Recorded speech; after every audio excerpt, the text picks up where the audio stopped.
So Rachell Dumas is actually on the line, and she's in the middle of a tornado. So I'm going to go ahead and pull her right in, and then we will figure out the tech piece for our spin the wheel. Safety always comes before spin the wheel. Sorry, guys. Safety first. Safety first. Yes, safety Rachel, first. welcome, So welcome. hold on one second. Let me just pull her on. Hey, Rachel, how are you? Hi everyone, it's Rachell Rachel, I'm actually. so Hi, sorry. thank you for having me. Hi, so good to see you. Hi, Emily. What's up? What's up? So great to have you. Yes. It is a day here. I'm in Kentucky, so it's been tornado after tornado, and I'm from New Orleans, so the PTSD is kicking in a little bit, but we're here, so Yeah. gonna be Well, okay. hopefully you're safe and nothing bad happens. We're a little ahead of schedule, so we had a little bit of tech issues at the very beginning, but we're getting them all figured out. This is our very first live, so thank you so much for being here and joining us. And we're here to basically celebrate you and the work you're doing, and then we'll be asking you the question, what does being a nurse mean to you? So go ahead and introduce yourself and tell us a little bit about the work you do with your nursing career. Absolutely. Happy Nurses Week, everybody. Yes, we made it. Another year. So I do a lot in nursing.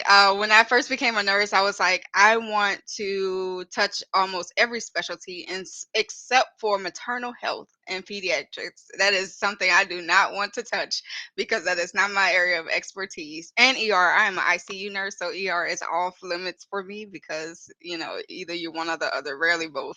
But I started in surgical trauma ICU right out of nursing school. I always knew I was ICU. I got burnt out very quickly at a level one trauma center in the middle of Atlanta. Loved it, but it was crazy. I would watch the news and my patients would be right there, and I loved it. I went to New York to help with COVID. I was on a COVID ICU, saw a lot of death there. Got sick with COVID twice, was fighting for my life. I did education or pre-op.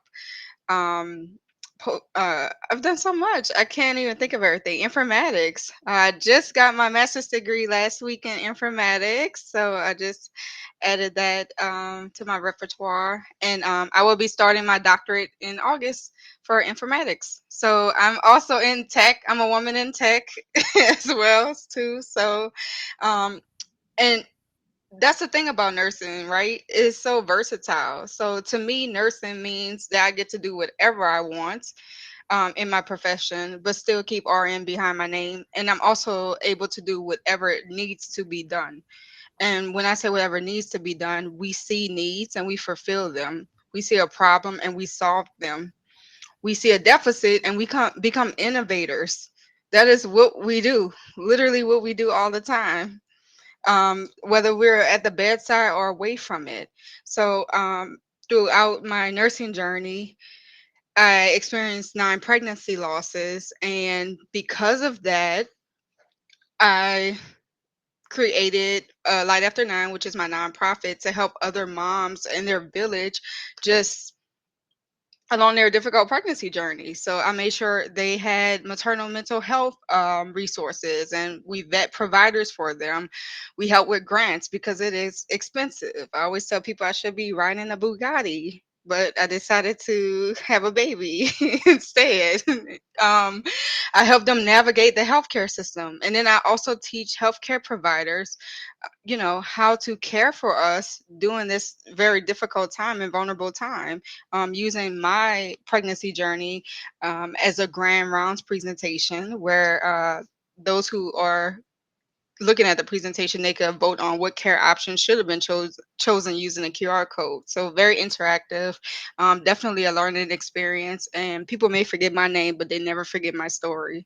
So yeah, nursing just means that we just get to, one, we have a responsibility but also a duty, but also for us we're able to navigate it how we would like to. It looks so different from nurse to nurse, right? My career is so different than anybody else's I've heard of. Like Emily's career is so different than anyone else's I've heard of, and it's amazing. And I love that about nursing. And even on our bad days, we become advocates. We still are solving issues. So I love that about us.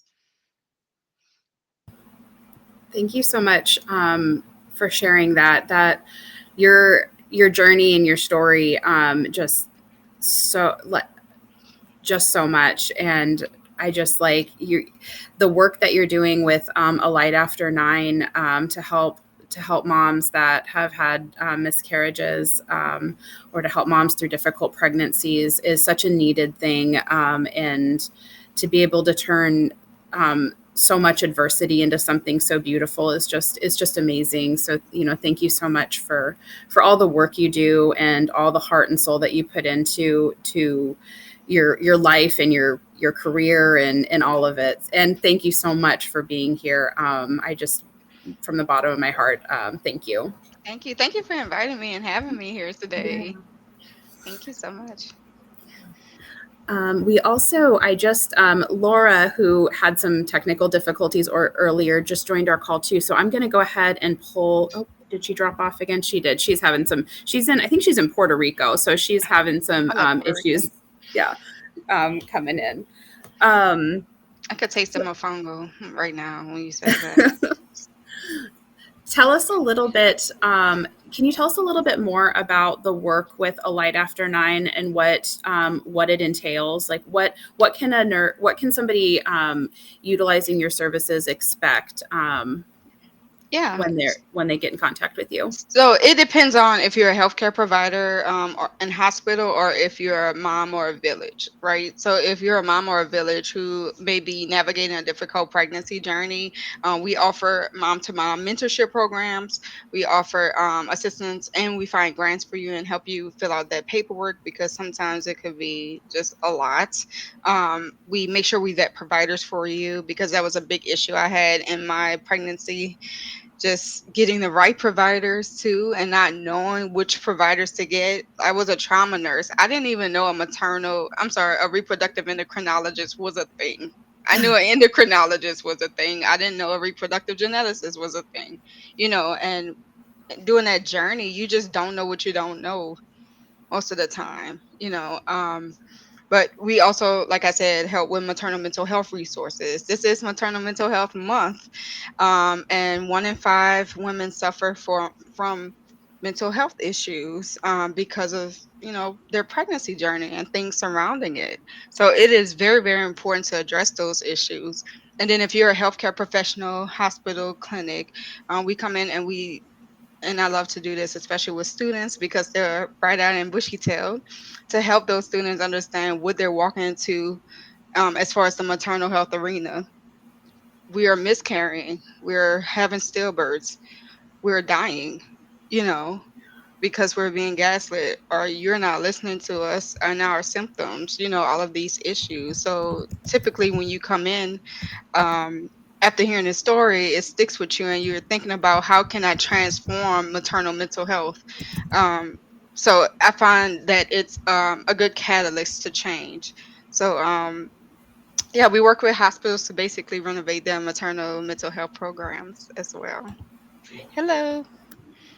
Hello. Thank you so Hi much. there. That's really amazing. That you offer that many services, and it sounds like you really like somebody can go in and work with you and you kind of take them all the way through the whole journey. It's such a needed thing, and just yeah, thank you That so is the much. plan. Yes, Yeah. thank you. I'll be on Capitol Hill next week, like literally Awesome. in 8 days. Wonderful. And how can people find your services, and where do they go to reach out to you? Yes, if you're on social media, a light after nine on all social media, and then our website is a light after nine .org. If you want to email, it's info at a light after nine as Awesome. well. So yes, Great. Well, thank you so much for being here. We really appreciate it. Absolutely. You all take care. Happy Nurses Week again. Thank you. Be Bye, safe. everybody in the Yep. comments. Yep. Thank you.